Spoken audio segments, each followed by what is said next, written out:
Hey YouTube, make sure to stay tuned to the end of this video to see some special gifts that Jake gave me. So enjoy the video and the interview.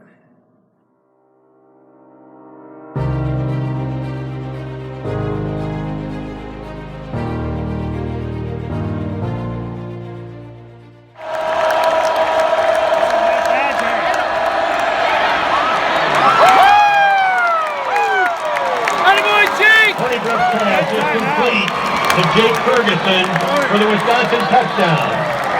Touchdown, Wisconsin! Sup!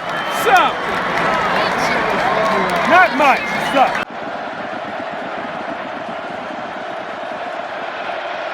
Play fake, Horny Brook, touchdown, Jake Ferguson.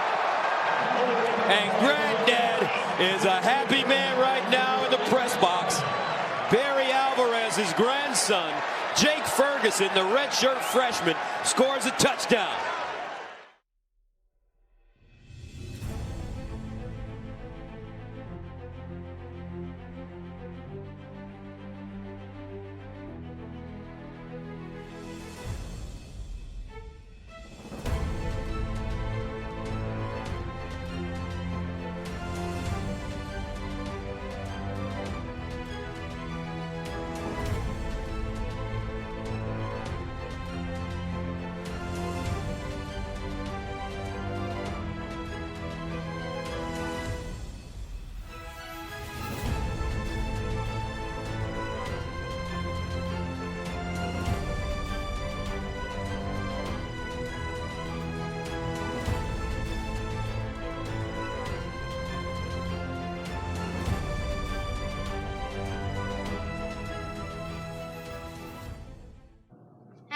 Welcome back to Max's Corner, and today I'm here with Jake Ferguson, tight end for the Wisconsin Badger football team.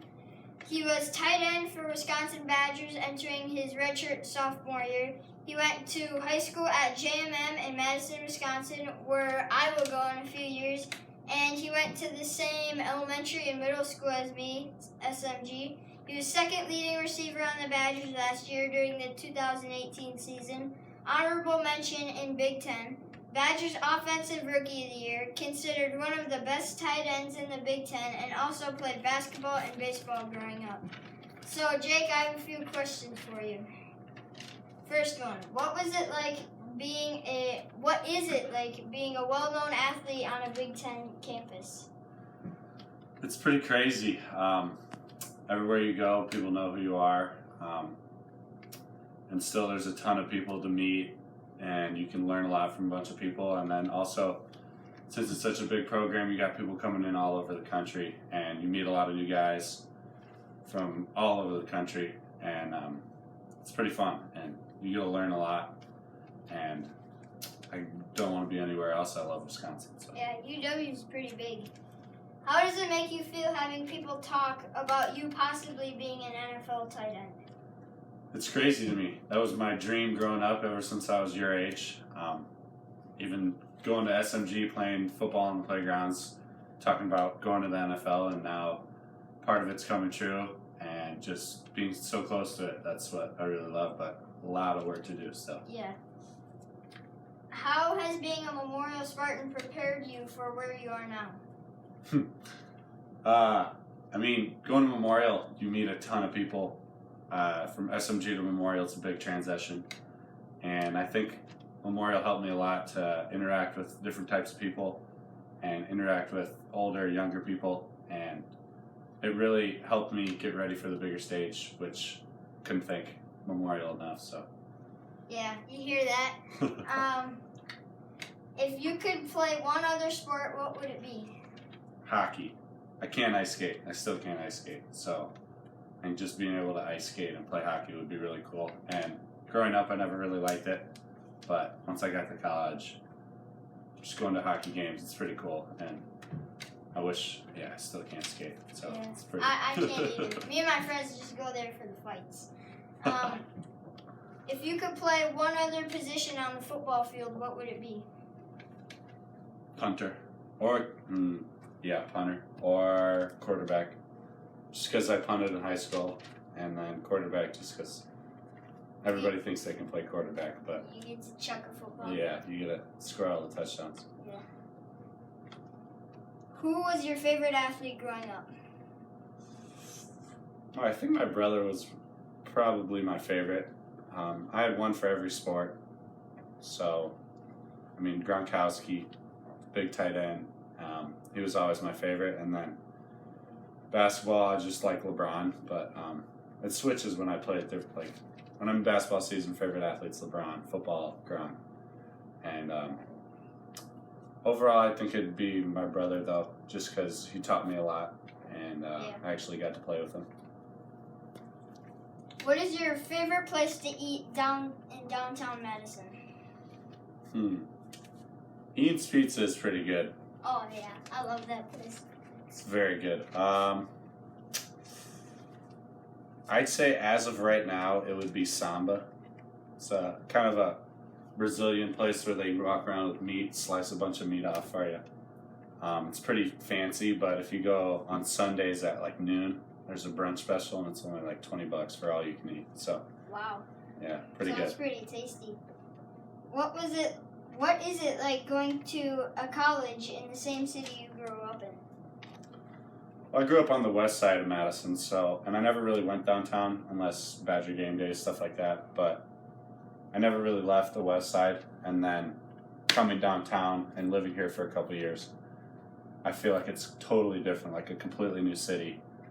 And I never really go back to the west side now, but I like it. It's still Madison. I love Madison, and definitely be here the rest of my college career. So Yeah.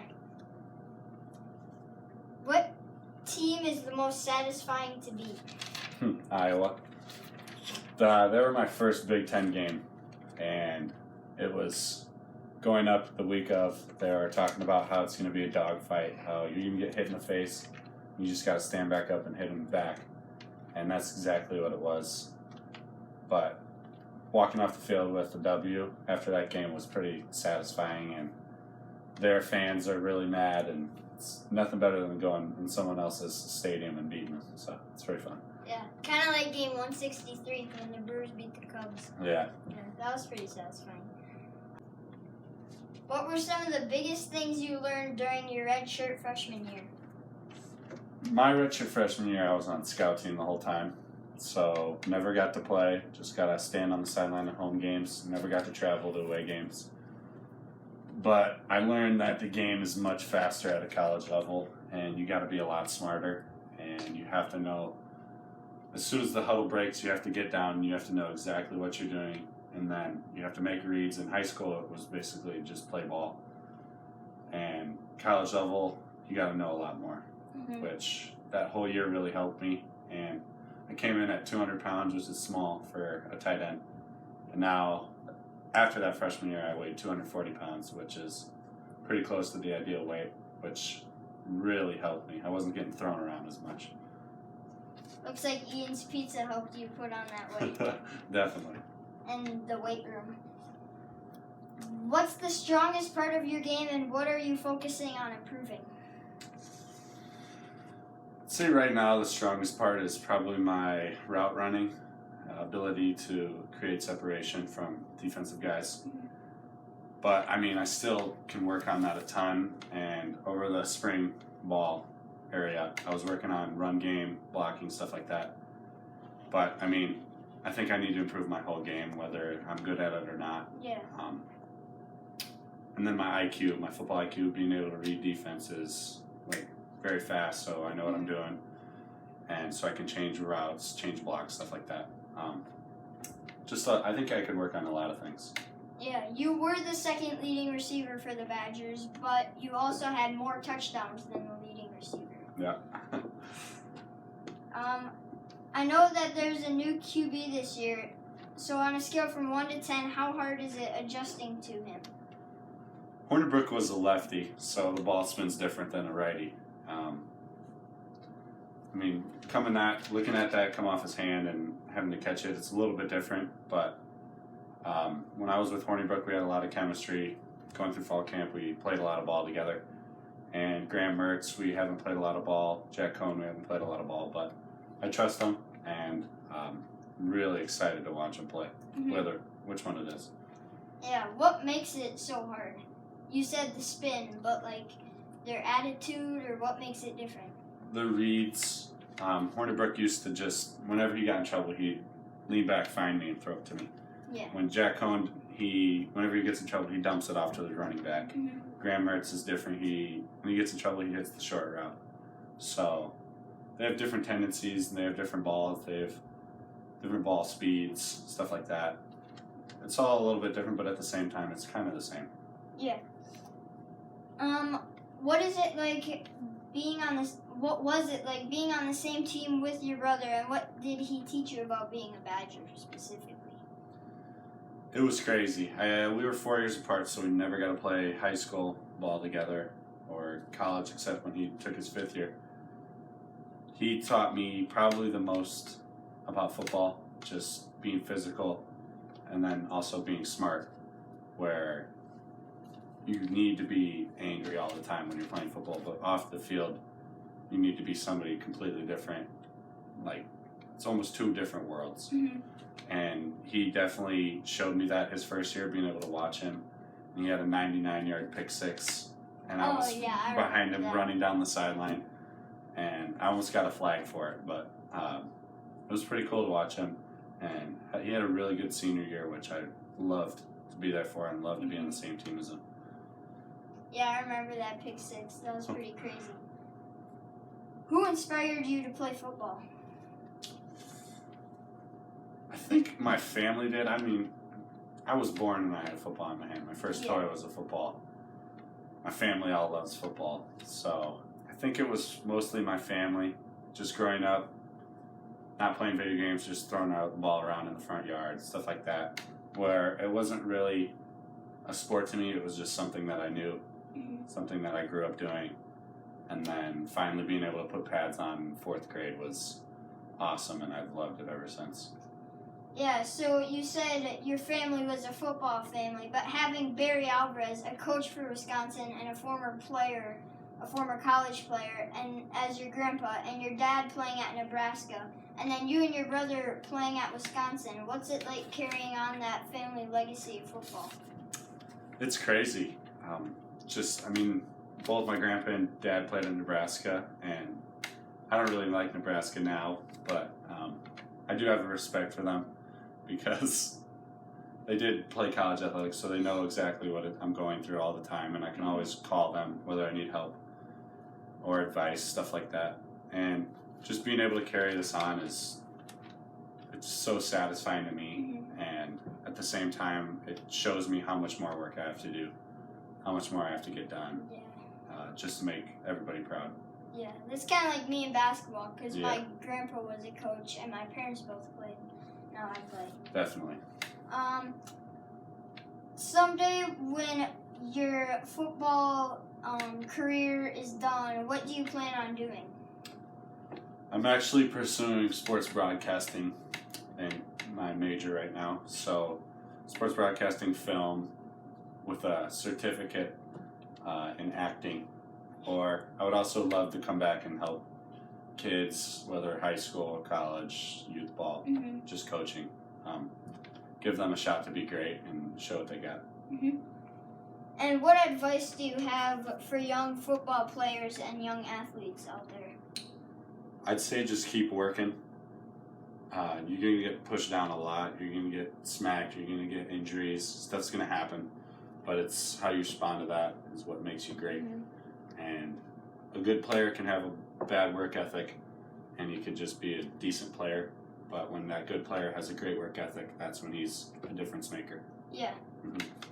Well, those were my questions for Badger tight end Jake Ferguson. Thank you, Jake. Thanks for having me, Max. Yeah, it was a pleasure. Like, subscribe, comment, share, watch my other videos, and I'll see you later.